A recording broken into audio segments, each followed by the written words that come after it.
Nyai Zai bukanlah tipe orang yang sembarangan mengungkapkan gagasan lewat tulisan. Ia bukanlah orang yang ceroboh bermain kata-kata untuk mempermalukan orang. Ia mengungkapkan pengalaman pergulatan keagamannya melalui syair-syairnya.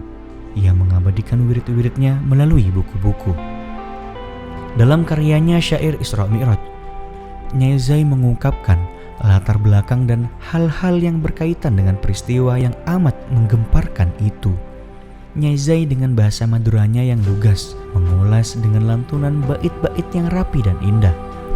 Barangkali ia berharap agar peristiwa itu cepat populer di masyarakat dan mudah dimengerti di kalangan awam. Kalau Kiai As'ad mengulas dalam bentuk prosa, maka Nyai Zai dalam bentuk partitur-partitur syair. Sungguh perpaduan yang saling melengkapi. Zadu Az-Zawjan, sebuah buku petunjuk berkeluarga berbahasa Indonesia. Dalam buku yang dicuplik dari kitab Uqudul Jan itu berisi hak dan kewajiban suami istri. Buku ini diperuntukkan bagi santri putri yang hendak menikah. Tulisan dalam buku ini ada dua versi, yaitu huruf Latin dan huruf Arab. Untuk memudahkan agar lebih cepat dicerna dan dihafal, di bagian penutupnya terdapat bait-bait syair yang ditulis Nyai Zai. Dalam bukunya Zikir Samawi, Nyai Zai mengabadikan wiridan yang dibacanya pada acara pengajian Jumat Legi di pesantren Balikeran. Wirid yang disusun Kiai Haji Ja'far itu berisi petikan ayat-ayat Al-Quran, Asmaul Husna, dan beberapa sholawat Nabi. Sedangkan dalam Ighosah Al-Lufhan berisi beberapa doa, wirid, dan munajat. Di antaranya doa-doa yang pernah disusun oleh almarhum Kiai Haji Dhofir Munawwar, sang suami. Begitu pula pada buku Uddah Al-Mu'minin yang berisi kumpulan beberapa doa, zikir, dan qasidah. Beberapa doa dalam buku Uddah Al-Mu'minin ini ada pula yang sudah termuat dalam Ighosah Al-Lufhan. Misalnya doa kemenangan Islam yang disusun Kiai Dhofir. Yang menarik pada Uddah Al-Mu'minin ini terdapat qasidah burdanya Imam Busiri yang amat populer di kalangan kaum muslimin itu. Hanya saja di buku ini diselingi dengan syair-syair berbahasa Madura.